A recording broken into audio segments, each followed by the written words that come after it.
జై శ్రీమన్నారాయణ. హరహర మహాదేవ. హరి ఓం శివాయ నమ. ఓం శ్రీ మాత్రే నమ. ఓం శ్రీ గురుభ్యో నమ.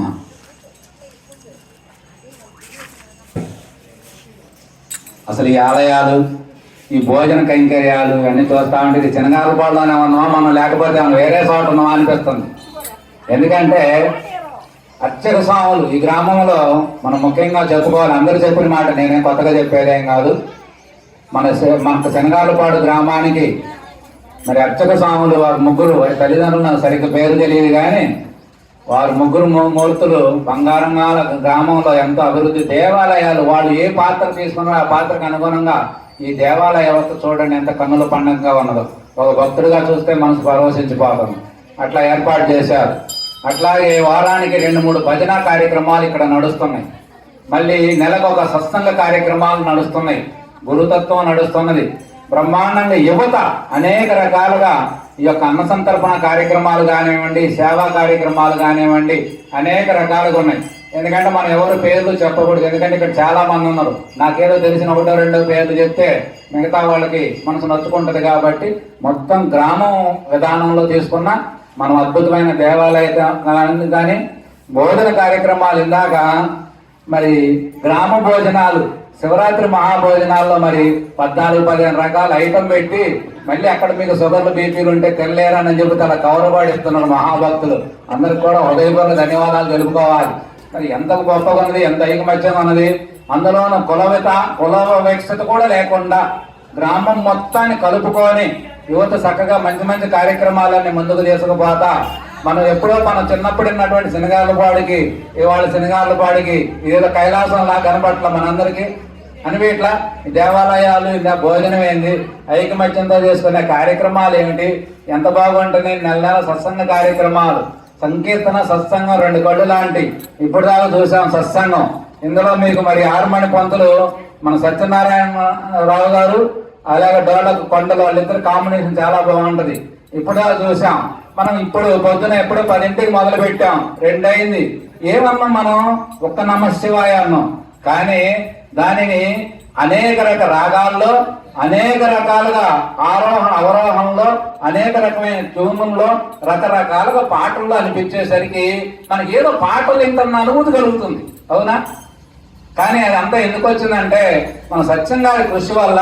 మన పల్నాడు ప్రాంతంలో ఆరుమణిగా చాలా మంది వచ్చారు. కానీ మన సత్యం గారు చక్కగా తుమ్మల చేరు వాస్తవ్యులందరికీ కూడా, ఎందుకే గురువున్న విద్య అంత గొప్పదంటానికి కారణం గురుమహత నెలలు తరబడి నమశివాయ, హరే కృష్ణ మంత్రం, రామ మంత్రం, ఇట్లా అనేక రకమైనటువంటి మంత్రాలని అనేక రకాల్లో ఎలా రాగాల్లో పలికించాలో ఆ మంత్రం ఒకటే పఠించవచ్చు అని మనకు అందరూ కూడా చక్కగా నేర్పించినటువంటి విద్య మనం చూసాం. ఇప్పుడు 4-5 గంటలు ఏంటంటే ఎక్కడో పాటలు వింటున్నట్టు అనుభూతి కలుగుతుంది మనందరికీ. కానీ మనం అన్నదేమిటి? నమశివాయ 5 అక్షరాల పంచాక్షరి మంత్రం.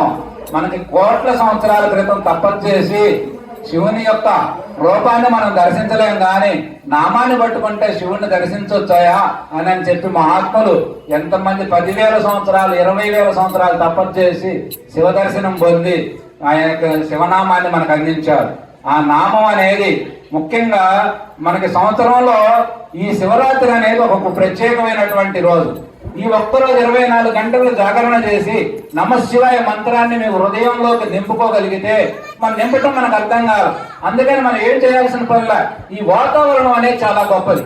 ఇక్కడ మీరు కూర్చోండి, కాసేపు కూర్చుంటే మీరు ఎలా ఉన్నా మీ మనసు అనేది దాన్ని లోడ్ చేసుకుంటుంది. నమశివాయ అనే మంత్రాన్ని మనసు తీసేసుకుంటది. తీసేసుకొని లోడ్ చేసుకొని అది నీకు అవసరం వచ్చినప్పుడల్లా పనిచేస్తా ఉంటది.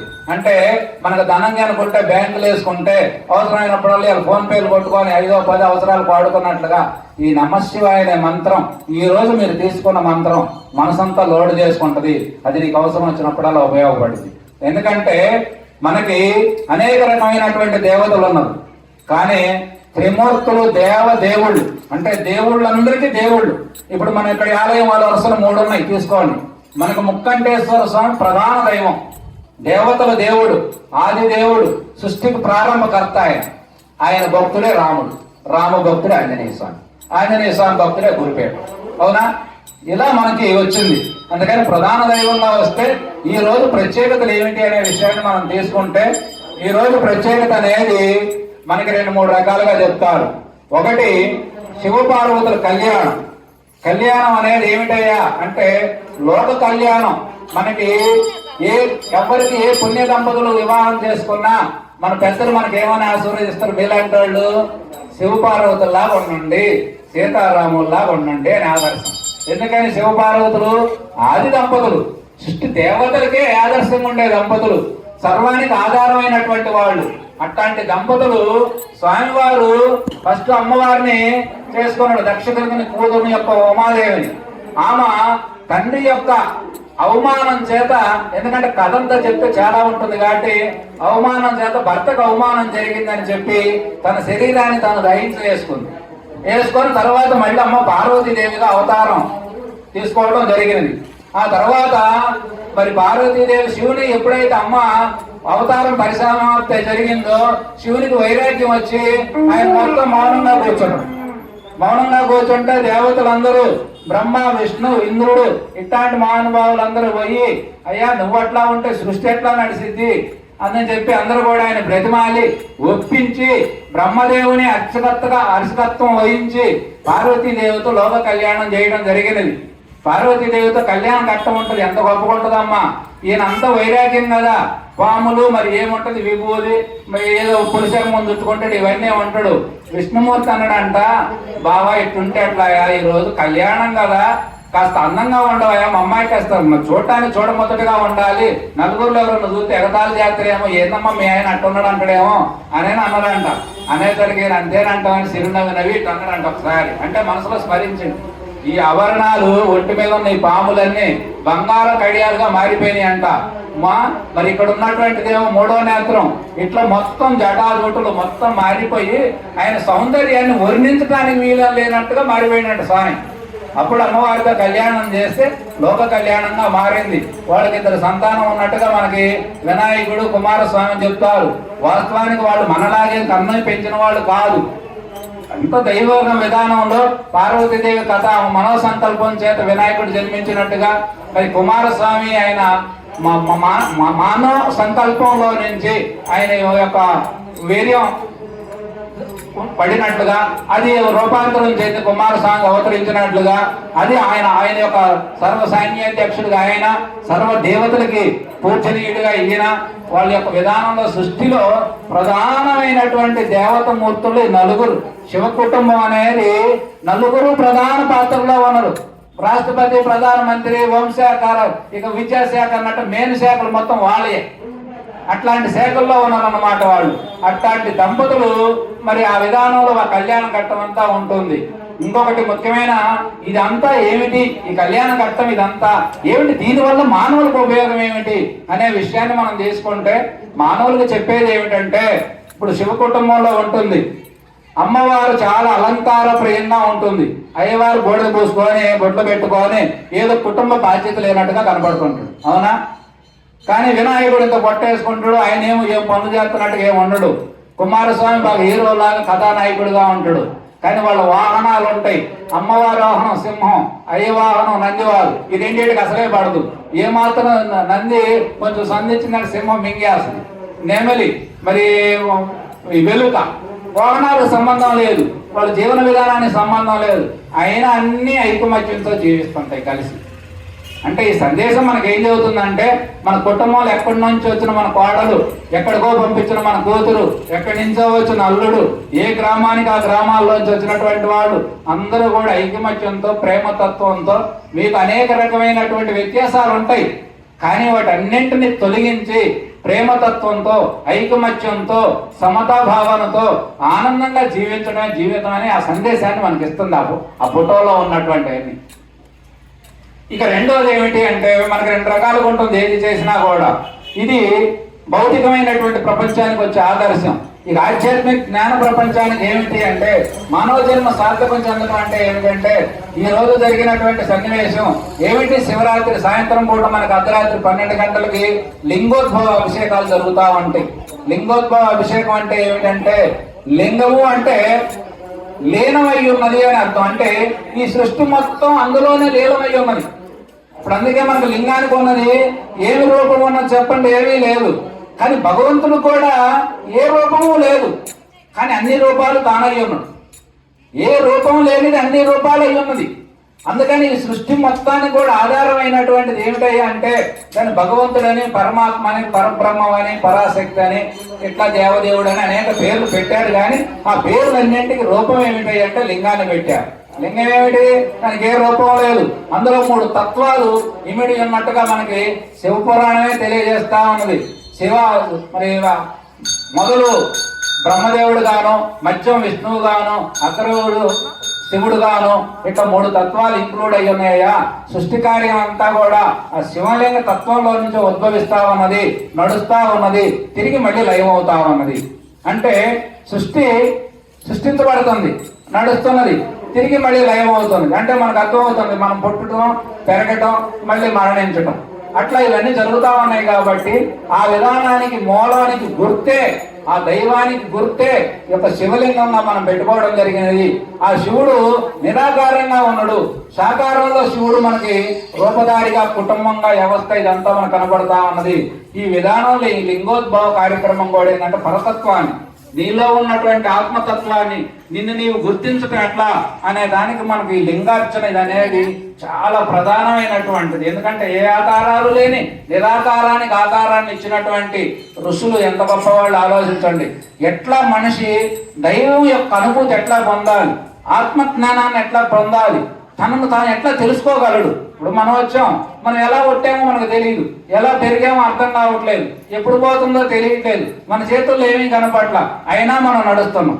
ఏదో అంతా మనమే చేస్తున్నట్టు, ఎన్ని మనమే తయారు చేస్తున్నట్టు, మనమే నడిపిస్తున్నట్టు, మనమే పాడుతున్నట్టు, ఎంత మనం చేస్తున్నట్టుగానే ఉంటుంది. కానీ మన చేతుల్లో ఏమున్నట్టుగా కనపట్లేదు. అంత విచిత్రంగా ఉన్నది సృష్టి అంతా. అందుకని ఈ సృష్టిని ఇదంతా ఎట్లా అర్థం చేసుకోవాలి అంటే మానవుడు బయట వెతుకుతా ఉంటాడు. కానీ ఎందుకంటే దైవం ప్రతి స్వరూపం, ప్రతి జీవి దైవ స్వరూపమై ఉన్నది. దైవం తానై ఉండి తను ఎక్కడ బయట ఉన్నట్టుగా వెతుకుతా ఉన్నాడు అని చెప్పేటువంటి లింగోద్భవ ఘట్టం చాలా గొప్పగా ఉంటది. అందులో ఇంకా 2-3 రకాలుగా చెప్తారు. కానీ అందులో ఇదేమిటంటే ఒక సందర్భంలో బ్రహ్మదేవునికి, విష్ణువుకి ఇద్దరికి తెలియకుండానే కొంచెం నేను గొప్ప అనేటువంటి గర్వం ఏర్పడిందంట. అంటే ఎంతటి మహాత్ములకైనా గర్వం వచ్చే అవకాశాలు ఉన్నాయి, జాగ్రత్త అని చెప్పడమే దాని సూచన. వాళ్ళిద్దరికి వస్తే అప్పుడు శివుడు వచ్చాయా మీరిద్దరు గొప్పవాళ్ళేను, కాదంటానికి ఏమి వీల్లేదు. కానీ ఈ యొక్క లింగం యొక్క ఆది అంతం ఎక్కడున్నదో, అంటే దీని మొదలు ఎక్కడున్నదో, శివుడు ఎక్కడ ఉన్నదో కనుక్కోమని చెప్పి అంటే అప్పుడు ఏం జరిగింది, బ్రహ్మదేవుడు కిందకి వెళ్ళిపోయినంట పాతాళ లోకానికి, విష్ణువు పైకి బయలుదేరి. ఇద్దరు పోయి ఎంత దూరం పోయినా దాని ఆది అంతాలు కనపడకపోయేసరికి ఏం జరిగింది, విష్ణువు తిరిగి వచ్చిండు వెనక్కి. వచ్చాయో దాని అర్థం కాలేదు అన్నాడు. ఎందుకంటే శివుడు లింగ స్వరూపంగా ధరించిండు. అంటే అర్థం ఏంటంటే వీళ్ళిద్దరికి కొంచెం గర్వం వచ్చినట్లుగా అనిపించింది. కానీ శివుడు జ్ఞానమూర్తిగా మారాడు, పూర్ణమైన జ్ఞానంగా. అందుకే పూర్ణ జ్ఞానం పొందిన వాడికి ఏది నేను చేస్తున్నానని కానీ, నేను చేసినానని కానీ, నా వల్ల నడిచిందని కానీ, నేననేది అసలు ఏ నేను లేదు, అన్ని నేనులకు ఆధారమైన నేను కానీ అట్లా పూర్ణంగా మారాడు ఆయన. అప్పుడు బ్రహ్మదేవుడు వచ్చేటప్పుడు ఆయన అంట గోవుని ఎంటబెట్టుకొని, గోవుకి ఒక సాక్ష్యం చెప్పమని చెప్పి గోవుని ఎంటబెట్టుకొని వచ్చిండు. గోవుని ఎంటబెట్టుకొని వస్తే గోవు ఏం చేసింది, వచ్చిన తర్వాత నేను సృష్టి మొదలు కనుక్కున్నానని చెప్పింది. చేసేటప్పుడు ఏం జరిగిందంటే ఆయన బ్రహ్మదేవుడు గోవుని ఎంటబెట్టుకొని వచ్చాడంట, గోవుని మొగలు గోవుని ఎంటబెట్టుకొని వస్తే అప్పుడు శివుడు అడిగాడు ఏమిటి అంటే, ఇదిగో నేను చూశాను మొదలు, అందుకు సాక్ష్యం ఇదిగో ఈ గోమాత అని. గోమాత ఏం చెప్పిందో తెలుసా, తలకాయేమో ఇట్టెట్టు ఊపింది, అవునని, తోకేమో ఇట్టెట్టు ఊపింది, అంటే నేను చూడలేదు. అందుకని మనం గోవుకి, గోవు పంచకం కానీ, గోవు మూత్రం కానీ, గోవు పేడ కానీ, మనం గోవుకి ఎక్కువ వెనక భాగం పూజించేది ఎందుకో తెలుసా, సత్యం పలికింది వెనక తోకే, తలకాయ సబాతం చెప్పింది. అందుకని తలకాయ కంటే గోవుని ఎక్కువగా ఆరాధిస్తాం అని ఈ కథ విని కథలు అన్నమాట. అంటే అర్థం ఏమిటంటే ఎంతటి వాడికైనా కూడా సందర్భం వచ్చినప్పుడు మనసు చెలించింది. అది అహంకారంగా మారవచ్చు, అజ్ఞానంగా మారవచ్చు, అబద్ధానికి దారి తీయొచ్చు. ఇట్లా చేయటానికి కూడా ఉన్నది. సృష్టిని నడిపించే సృష్టికర్తలుగా అనిపించింది. సామాన్య మానవులు మీరెంత అని చెప్పడం దాని ఉద్దేశం. అట్లా మనకు ఉంటుంది కాబట్టి ఈ యొక్క రాత్రి శివరాత్రి అనే దానిని మన అందరం కూడా సద్వినియోగం చేసుకోవాలి. మహాత్ములు ఎంతో మంది ఈ రోజు ఉపవాసాలు ఆరోగ్యం బాగుంటే యువకులైతే చెయ్యగలిగితే ఉపాసనా ప్రార్థన అంటే మనకు ఉపాసనలో 4-5 రకాలుగా చెప్తారు.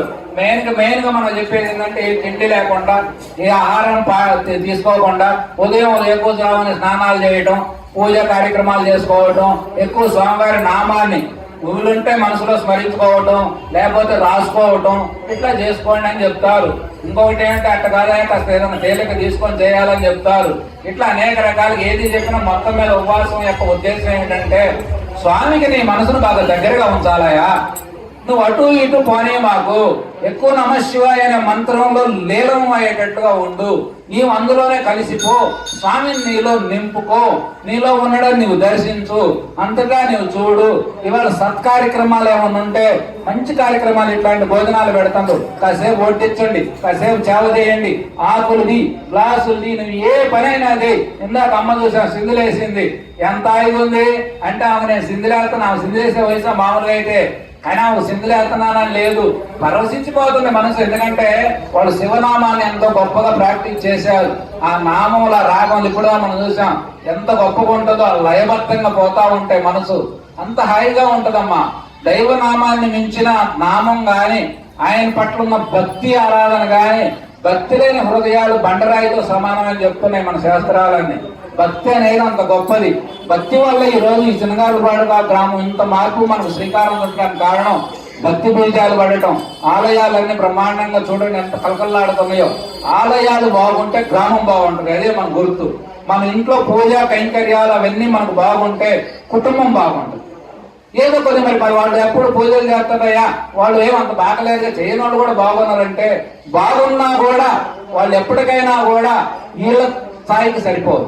ఎందుకంటే వీళ్ళకి సంతృప్తి ఉంటది, భగవంతుడు ఉన్నాడు మనకనేటువంటి అండ, ఆ యొక్క ధైర్యం అది మనకి ఎప్పుడూ కూడా గొప్పగా ఉంటుంది. మన ప్రపంచ చరిత్ర అంతా ఎక్కడ ఎవరి చరిత్ర మనం చెప్పుకున్నాం చెప్పండి. హనుమంతుడు ఎవరు? రాముని యొక్క భక్తుడు, రాముని యొక్క సేవకుడు, రాముడికి కార్యక్రమానికి నాయకత్వం వహించిన వాడు. మరి భక్తుడే కదా, భక్తుడు కదా మనం చెప్పుకుంటుంది. ఇట్లా మార్కండేయ మహర్షి, మరి ఆయన కదా మనం ఎందుకు చెప్పుకుంటున్నాం? ఇట్లా మనం భక్తులు కోపల్లలుగా ఉన్నారు. భక్తులు కదా ఎందుకు చెప్పుకోవాలి? భక్తులు ఎప్పుడూ కూడా ఆనందంగా పరవశించిపోతా ఉంటారు. ఇప్పుడు ఇక్కడ మనందరం కూర్చున్నాం 100 మంది 200 మంది, ఎవరికి ఏ కోరికలు లేవు. ఎవరి కోరికలు ఉన్నాయా? హాయిగా నామంలో మనసు మైమరిసిపోతుంది, ఎంతో ఆనందంగా హాయిగా సాగిపోతా ఉన్నది. అట్లాంటి ఆనందం పొందే హక్కు ప్రతి జీవికి ఉన్నది. అలాంటి భక్తి, అది భక్తి ద్వారా మాత్రమే పొందగలం, శ్రద్ధ ద్వారా పొందగలం. ఎప్పుడు దాని పట్ల ఉత్సాహం కలిగి ఉండాలి, దాని పట్ల అనన్యమైనటువంటి ప్రీతి కలిగి ఉండాలి. అట్లా దైవం ఏది నీ ఇష్టం వచ్చినటువంటి మూర్తిని నువ్వు ఆరాధిస్తున్నావో దాని పట్ల మనం చేసుకోవాలి. దాని మరి ఆ విధానంలో మనం చేసుకుంటా ఉంటే మనకి ఎంతో హాయితనాన్ని, ఆనందాన్ని మనందరం కూడా పొందగలమని చెప్పి మహాత్ములంతా మన పురాణాలని మనకు తెలియజేస్తా ఉంది.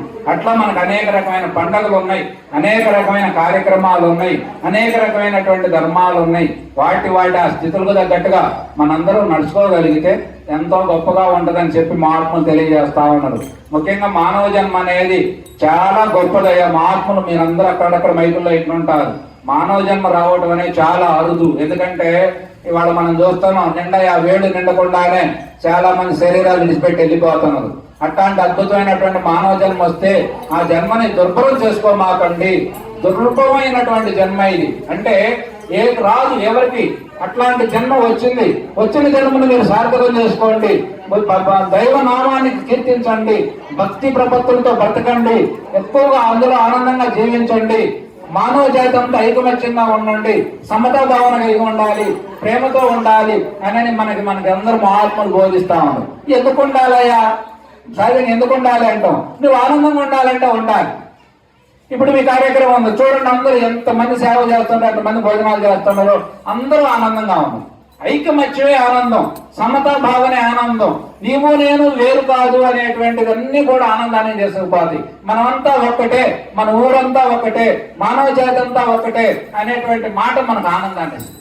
అయ్యో ఈయన వేరు నేను వేరు ఆమె వేరు అనేవన్నీ కూడా మనకు దుఃఖాన్ని ఇస్తాయి. అందుకనే మనకి ఎప్పుడు కూడా ఇలాంటి ఐకమత్యంతో కూడుకున్నటువంటి కార్యక్రమాలన్నీ ఎక్కడ నడుస్తాయి అంటే దేవుడి పేరు మీద నడుస్తాయి. ఈరోజు పండగ ముక్కంటేశ్వర స్వామి అమ్మవారి యొక్క కార్యక్రమం కాబట్టి మనందరం కూడా కార్యక్రమంలో భేదాలు లేకుండా పాల్గొన్నాం. చక్కగా ఎవరు చేతనైనంత వరకు, ఎవరు శక్తి కొలుగోలు ధనం ఇచ్చారు, ఎవరు చేతనైనంత వరకు వాళ్ళు సేవ చేస్తున్నారు. అందరూ బ్రహ్మాండంగా మనం తరించగలుగుతాం. ఇలాంటి కార్యక్రమాలు ఇవన్నీ కూడా మనకి ఎంత పెరిగితే అంత ఆనందంగా ఉంటాం. అసలు ఈ జీవి వచ్చినది ఏమిటి, దీని ఉద్దేశం ఏమయ్యి ఉన్నదని మహాత్ములందరూ మీరు పరిశోధన చేసినా తెలిసింది. ఆనందంగా బ్రతకటం కోసం. నువ్వు ఎందుకు పుట్టినవయ్యా అని అడిగితే ఆనందం కోసం, ఎందుకు చదువుకుంటున్నావు అంటే ఆనందం కోసం, ఎందుకు నువ్వు పెళ్లి చేసుకుంటున్నావు అని అడిగితే ఆనందం కోసం, పిల్లలు ఎందుకు కన్నారు అంటే ఆనందం కోసం. సృష్టిలో ఏదైనా ఆనందం తప్ప ఏముంటది? ఆనందంగా ఉండాలి. అలాంటి ఆనందం ఎక్కడ ఉంటుంది అని అంటే మనం ఇట్లాంటి కార్యక్రమాల్లో ఉంటుంది. స్వామివారి యొక్క కార్యక్రమాల్లో ఉంటుంది. స్వామివారికి మనం దాసులుగా ఉంటే ఉంటది, స్వామివారికి సేవకులుగా ఉంటే ఉంటది, స్వామి కార్యాన్ని మనం నాయకులుగా భుజానెత్తుకొని నడిస్తే ఉంటది. అందుకని అట్లాంటి ఆనందం పొందడానికి మనకి ఇట్లాంటి కార్యక్రమాలు అనేది ఎంతో ఉపయోగకరమైనవి అని చెప్పి మహాత్ములందరూ మనకు తేల్చారు. అందుకని మనం ఈ కార్యక్రమాలని చక్కగా చేసుకోవాలి, ముందుకు తీసుకుపోవాలి. మరి ఇట్లాంటి కార్యక్రమాలు అనేది ఎంత చేసుకుంటే అంత మంచిది. ఎంత మన దగ్గర ఉంటే, ఆర్థికంగా స్తోమత ఉంటే మన ఈ కార్యక్రమాలు సాయం చేయటం, వయసులో ఉంటే సేవ చేయటం, ఇట్లా ఇవన్నీ చేసేవన్నీ కూడా మనందరికీ కూడా మనకి ఆనందాన్ని, కీర్తిని, యశస్సుని. కీర్తికి యశస్సుకు తేడా ఏమిటాయి అంటే బ్రతికి ఉన్నప్పుడు నువ్వు ఇప్పుడు బాగా ఉన్నావు అనుకోండి, మానుకోవడే మంచోడు అంటావు, కానీ పోయిన తర్వాత కూడా గొప్పవాడు అనిపించుకునేది యశస్సు. అట్లాంటి కీర్తి యశస్సును మనం గడించాలంటే మానవ లోకానికి, మానవులకు అందరికీ సేవ చేయాలి. ఎందుకంటే ఈ లోకంలో నీవిచ్చినదే తిరిగి వస్తుంది. ఇప్పుడు మా భార్య, మా పిల్లలు, మా వాళ్ళని మనం అంతవరకు అనుకున్నాం అనుకో, వాళ్ళు కూడా ఇంతవరకే అనుకుంటారు. లేదు గ్రామం అంతా మాదే అనుకున్నాం అనుకోండి, గ్రామస్తులందరూ మావాడే అయ్యని అనుకుంటారు. అవునా? అట్లా నువ్వు ఎంత విశాలంగా పెంచితే అంత విశాలంగా నీతిగా మారుతా ఉంటుంది. అందుకని మనం ఇచ్చినవి తిరిగి వస్తున్నాయి, మనం చేసిన ఫలాలే మనకు వస్తున్నాయి అని చెప్పి మనకు భగవద్గీత లాంటి కంఠాపదన భగవద్గీత ఇవన్నీ కూడా కర్మ సిద్ధాంతం మనకు తెలియజేస్తా ఉంది. నువ్వు ఏది చేస్తే అది తిరిగి నీకు వస్తుంది. నువ్వు ఇటు ఇవ్వకుండా ఏది రాదు, ఇచ్చింది ఏది పోవడానికి ఏం లేదు సృష్టిలో. నువ్వు దాచిపెట్టినా తాగేది కాదు. నువ్వు ఎవరికి తెలియకుండా చెయ్యి, కానీ ఏదో ఒక రోజు తెలిసిపోతా ఉంటుంది. ఎందుకంటే అది ఆగదు, మంచి చెడు కూడా ఆగదు. చెడు కూడా అంతే, దాని ప్రభావం చూపుతా ఉంటది. అందుకని లోకంలో మంచి చెడు రెండు ఉన్నాయి, మంచి చెడు లేనిది ఒకటి ఉన్నది. అందుకని మంచి చెడు అనేది మన మానవుల విధానంలో ఉంటుంది. అందుకని మంచి వైపు మన ప్రయాణాలు పెంచుకుంటూ మంచిగా జీవిస్తూ మంచిగా ముందుకు సాగాలి. చెడు ప్రభావం అనేదాన్ని మనం తగ్గించాలంటే మంచి పెరగాలి. ఈ లోకంలో చెడు ఉందనుకోండి, మంచి తగ్గిపోద్ది. ఈ రోజు నేను ఉదయం చూసే మా శివాలయంలో అందరూ కూడా యువకులు, భార్యాభర్తలు మంచి సాంప్రదాయమైనటువంటి వస్త్రాలు కట్టుకొని చక్కగా గుడికొచ్చి, చాలా మంది 25 సంవత్సరాల పిల్లలు ఎంత బాగా గుడికొచ్చి స్వామివారి అర్చక స్వామి దగ్గర పూజలు చేయించుకొని నమస్కారం పెట్టుకొని హాయిగా సరదాగా ఆనందంగా పిల్లలు గడుపుతా మన సినిమాకి వచ్చి పోయిన వాళ్ళ ఇంటికి వచ్చి హాయిగా పోతున్నాం మాట్లాడుకుంటా. ఎంత హాయిగా ఉంది, ఎంత మార్పు వచ్చింది పిల్లల్లో. ఎందుకంటే ఒకడు పెద్దవాళ్ళు ఎక్కువ గుడికి వచ్చేవాళ్ళు, పిల్లలు కూడా. ఎందుకంటే అది రావాలి, అలవాటు చేసుకోవాలి. భక్తి అనేది అది ప్రతి మనిషికి అవసరం. చక్కగా భక్తి భజన కార్యక్రమాల్లో పాల్గొనటం, బొట్టు పెట్టుకోవటం, ఇదంతా మన యొక్క ఆస్తి లాగా మనం ఫీల్ అయ్యి మనం చేసుకోగలిగితే, చిన్నతనంలోనే మంచి లక్షణాలు అబ్బితే, నువ్వు మంచిగా జీవించగలిగితే నీవు ఎంతో మంది హాయిగా ఆనందంగా నువ్వు చేయగలవు. గ్రామం అంతా పాల్గొనాల్సిన పని లేదు. 10 మంది మంచి వ్యక్తులు తయారైతే, ఇప్పుడు చిన్నగారిపాడు గ్రామంలో ఎంతమంది అంటారు భయం చేసేవాళ్ళు? 10 మంది పాడేవాళ్ళు ఉంటారు. వాళ్ళు వెనక కూర్చొని చప్పట్లు పెట్టేవాళ్ళు ఎంతమంది అంటారు? 40 మంది అంటారు, 50 మంది. కానీ 50 మంది ఉన్నారు ఈ గ్రామం అంతా, చాలా మంది ఉన్నారు. కానీ అట్లా కొంతమంది తయారైతే వారి ద్వారా కొన్ని కార్యక్రమాలు ఇవన్నీ నడుస్తూ ఉంటే ప్రమాణంగా కార్యక్రమాలను కొనసాగుతూ ఉంటాయి. అలా యువతులు ముఖ్యంగా మహిళా తల్లులు ఇవంతా కూడా మన భక్తి, మన కార్యక్రమాలు ఇవన్నీ పెరగాలి. పెరిగితే ఏమవుతుంది? స్త్రీమూర్తి బాగుంటే కుటుంబం అంతా బాగుంటదమ్మా. మహాత్ముల చరిత్రలన్నీ మనకు అయ్యేది అవుతున్నాయి. అందుకంటే ఆ విధానంలో మనం నడుచుకోవాలంటే మనం చక్కగా ఇట్లాంటి గురుమోత మంచి మాటలు వినాలి. ఆలయ కార్యక్రమాలు వీటిల్లో మనం పాల్గొనాలి. భక్తి అంటే ఏమిటో తెలుసుకోవాలి, అందులో చేసుకోవాలి. ఇవన్నీ మనం చేసుకుంటూ పోతా ఉంటే మనం హాయిగా ఉంటాం, ఆనందంగా ఉంటాం, అందరి చేత మంచివాళ్ళు జీవితంలో వాళ్ళకి ఏమేమో అనుభవాలు అనిపించుకుంటాం. అందుకంటే ఏం కావాలా? ఇప్పుడు ఎంత ఆస్తులు సంపాదించినా ఆస్తులపై కూడా ఒక పరిధి ఉంటుంది. ఒక స్థాయి, ఒక 10 ఎకరాలు కావాలనుకోండి, ఆ స్థాయి వస్తే అతను సరిపోద్ది జీవితానికి. ఒక ₹1 డబ్బులు ఉన్నాయనుకోండి, అతని జీవితానికి సరిపోద్ది. ఇక అదనమైనంత సంపాదించేది ఏమిటాయి అంటే అందరి చేత ఏదో మంచి అనిపించుకోవాలని, గొప్పవాడు అనిపించుకోవాలని, అందరి చేత నమస్కారాలు పెట్టించుకుందాం అనుకుంటాం. కానీ నమస్కారాలు ఎవరికి పెడతారు? త్యాగం ఉండాలి, ₹1 తీయగలిగి ఉండాలి, అవసరమైతే స్పందించగలిగి ఉండాలి, ఎవరికైనా సాయం చేయడానికి ఎప్పుడు సిద్ధంగా ఉండాలి. అలా చేసేవాడిని మహానుభావుడు అని, ఓకంటారా మహానుభావుడు అని. కానీ ఆస్తులు ఉంటే ఉపయోగం లేదు, దాన్ని ఎట్లా వాడుకోవాలి? ఇప్పుడు మనం ఇన్ని ఐటమ్ పెట్టుకున్నాం, కానీ ఇవన్నీ ఉంటే ఉపయోగం లేదు. వాటిని అన్నింటినీ కూడా అందరికి తిరిగి పంచి పెడితే అందరూ దాన్ని సంతృప్తిగా భుజించగలిగితే, హాయిగా మనసు ఉంటే అప్పుడు ఆ కార్యక్రమం సార్థకత అయినట్లు లెక్క. వండుకొని కళ్యాణ మండపంలో పెట్టుకుంటే ఉపయోగం లేదుగా. అట్లాగే మనకు వయసు ఉన్నా, ధనం ఉన్నా, ఏమున్నా అదంతా కూడా మనం ఎప్పుడు కూడా మనం ఆనందపడతాం, ఆనంద పెట్టడానికి ఉపయోగపెట్టింది అది తిరిగి మనకు ఉపయోగపడుతుందని చెప్పి మహాత్ములందరూ మనకు తెలియజేస్తా ఉన్నారు. కాబట్టి అట్లా మరి ఒక కార్యక్రమంలో శనగాలపాడు గ్రామం అనేది బ్రహ్మాండం గొప్పగా ఆదర్శవంతమైన గ్రామంగా మారింది. దేవాలయాలు, కార్యక్రమాలు, గ్రామ వనభోజనాలు సంవత్సరానికి ఒక 4-5 సార్లు పెడతాం. మన కార్తీక మాసంలో చూసినాం, ఇప్పుడు చూసినాం, మళ్ళీ రేపు హనుమత్ జయంతికి ఒకసారి పెడతారు. ఇట్లా అనేక రకమైన కార్యక్రమాలు, ఇవన్నీ నిత్యం భజన కైంకర్యాలు, మరి నెలకు ఒక సత్సంగ కార్యక్రమాలు బ్రహ్మాండంగా మనం ఎంతో అదృష్టవంతులు.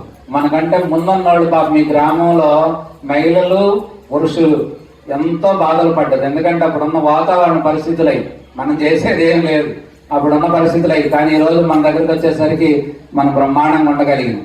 కనుక పిల్లల్ని బాగా చదివించుకుంటున్నాం, విదేశాల్లో పోతుండ్రు, ఎంతో అభివృద్ధి జరుగుతుంది. గ్రామం చూడండి, బాగున్న దానికి బాగలేని దానికి మనమే చూడొచ్చు. ఇవాళ మీ వయసు అందరికీ తెలుసు. అంతకుముందు మన గ్రామం ఎట్లా ఉండేది, అప్పుడు మన కుటుంబాలు ఎలా ఉండేవి, మనం ఎంత ఇబ్బందులు పడేవాళ్ళం. ఈరోజు మన గ్రామం మనం ఎలా ఉన్నాం, మన ఆలయ వ్యవస్థ ఎలా ఉన్నది, మన పిల్లలు ఎలా చదువుకొని చక్కగా ఎలా ఉంటుందో, ఆర్థిక వనరులు ఎలా పెరిగినాయి, సంఘంలో మన గౌరవాలు ఎట్లా ఉంటుంది, ఇవన్నీ మనల్ని మీరే బేరీ చేసి చూసుకోండి. తెలిసి అన్ని గ్రామాల్లో అంతే ఉంది. అందుకని వాళ్ళ ఐకమత్య వాతావరణం, భక్తి భావాలు పెరగటం, దైవం పట్ల నమ్మకం పెరిగింది, విశ్వాసాలు పెరిగినాయి. మన పూర్వీకులు మనకు అందించినటువంటి దేవాలయ సంపదని మనం చక్కగా కాపాడుకుంటున్నాం. భజన కైంకర్యాలు ఇవన్నీ చేసుకోవటం వల్ల చక్కగా మన గ్రామంలో బ్రహ్మాండంగా మంచి వాతావరణం ఈ రోజు మన కళ్ళ ముందు చూస్తున్నాం, మన హృదయంతో మనం అనుభవిస్తున్నాం. అట్లాంటి అనుభూతిని ఇది శాశ్వతంగా కొనసాగాలంటే మనం ముఖ్యంగా మనం నడుచుకున్న వాళ్ళందరం కూడా ఈ విధంగా చక్కగా ముందుకు కొనసాగాలి. అలా కొనసాగితే ఎంతో రానున్న తరాలకు కూడా ఈ యొక్క ఎప్పుడు ఇది నిరంతర ప్రక్రియ. దైవం యొక్క సృష్టి యొక్క అనుభూతి, దైవం యొక్క రహస్యాలు ప్రతి జీవి తెలుసుకోవాలి. అలా తెలుసుకోవాలి. అలా తెలుసుకొని మానవుడుగా నీ వచ్చినందుకు ఏమిటంటే శత్రువు మీద పురుషార్థాన్ని సాధించాలి. మన గ్రంథాలన్నీ మనకి ఏం చెబుతున్నాయి అంటే శత్రువు మీద పురుషార్థాన్ని సాధించాలి అంటే నువ్వు ధర్మంగా జీవించాలి, అర్థకామాలను అర్జించాలి. అంటే ధర్మం ద్వారానే అర్థం అంటే ధనము, భూమి, డబ్బులు వగేరా అలాంటివన్నీ సంపాదించు. కామం అంటే కోరికలు, నువ్వు అన్నింటిని అనుభవించు, కానీ ధర్మం ప్రకారమే చేయాలి. ధర్మం తప్పి చేయకూడదు. ధర్మం ప్రకారం చేసే ప్రతి పని రైట్ అవుతుంది, ప్రతి పని యోగ్యమైనదిగా ఉంటుంది, ప్రతి పని తనకి ఇతరులకి ఎప్పుడు కూడా సుఖాన్ని సంతోషాన్ని ఇచ్చేదిగా ఉంటుంది. అందుకని అర్థకామాలను కూడా అనుభవించు, కానీ మోక్ష జ్ఞానాన్ని పొందాలి. అందుకనే మనకి ఎక్కడ ప్రపంచంలో ఎవరికి తెలియనటువంటి రహస్యం ఏమిటంటే మోక్ష జ్ఞానం పొందడం అనేది మన దగ్గరే వినపడతా ఉంటది. మిగతా పదాలు అన్ని చోట్ల ఉండొచ్చు, కానీ మోక్షం అనేది ఏమిటంటే ధర్మం అంటే ధరించటం. అంటే ఆయా పరిస్థితులను బట్టి ఆయా దానికి తగ్గట్టుగా నీవు పాడేటప్పుడు పాడేవాడిగా, హార్మోనిగా, చెప్పేటప్పుడు చెప్పేవాడిగా, వినేటప్పుడు వినేవాడిగా, ఆయా పాత్రలకు తగ్గట్టుగా నిండుగా ధరించి శ్రద్ధతో వినటం, చెవటం, చేయటం, ఆ పాత్ర నీవుగా. మోక్ష జ్ఞానం అంటే ఏమిటంటే అన్నింటిని వదిలించుకొని బయటికి రావడం, స్వేచ్ఛాజీవిగా ఉండడు, విముక్తుడు కావాలి. ఇవన్నీ అంటే నువ్వు ఇప్పుడు మేము కార్యక్రమం చేసాం, సాయంత్రం మనకి ఏమనిపిస్తుంది, ఇట్ట పెట్టామని మనకు కొంచెం గర్వం అనిపిస్తుంది. కానీ అప్పుడు మనం జ్ఞానం ఏం చదువుతుందంటే చేసిన అయిపోయింది, సాయంత్రం ఇంటికి పోయి స్నానం చేస్తావా, శుభ్రంగా ఉంటుంది. మలినం శరీరం మీద మలినం వదిలి అలా నువ్వు చేసిన ఈ కార్యక్రమం ముక్కంటేశ్వర పాద పద్మాలకు సమర్పించడమే తప్ప మళ్ళీ ఎవరైనా వచ్చి మహానుభావుడు బలి చేసినట్టు ఏమన్నా ఆ స్వామికి తెలుసు, నాకేం తెలియదు అన్నట్టుగా లోన్ ఉండాలి, బయట అంటం కాదు. అట్లా వదిలించుకునే జ్ఞానమే మోక్ష జ్ఞానం. అలా నీవు బ్రతుకున్నప్పుడే జీవనముక్తుడు అంటారు ఆ పదాన్ని. జీవనముక్తుడు అంటే ఏమిటంటే జీవించి ఉండగానే ముక్తిని పొందడం. ఇలాంటి కీలకమైనటువంటి ఘట్టాలు మనకు ఎన్నో ఉన్నాయి. అవన్నీ కూడా ఎందుకంటే తెలుసుకోవాలి. ఈ దేహం అనేది, మానవ దేహం అనేది చాలా గొప్పది. ఎందుకు గొప్పది అంటే ఇతర ఏ జీవులకి కూడా దీనిలాంటి సౌకర్యం మానవ దేహానికి ఉన్న సౌకర్యం లేదు. ఎందుకు లేదు ఆ సౌకర్యం అంటే మిగతా దేహాలన్నీ మనలాగే తింటవి, మనలాగే ఉంటవి, మనలాగే సంతానం అంటాయి, మనలాగే పెంచుతాయి, మనలాగే నిద్రపోతాయి, అన్నీ ఉన్నాయి. కానీ ఏది మంచి, ఏది చెడు, ఏది చేయాలి, ఏది చేయకూడదు అనేటువంటి విచక్షణ జ్ఞానం వాటికి లేదు. మనకి మానవుడికి ఆ యొక్క విచక్షణ జ్ఞానం, వేరు చేసే జ్ఞానం ఉన్నది. మంచిని మాత్రమే తీసుకునే వివేక జ్ఞానం కూడా మనకు ఉన్నది.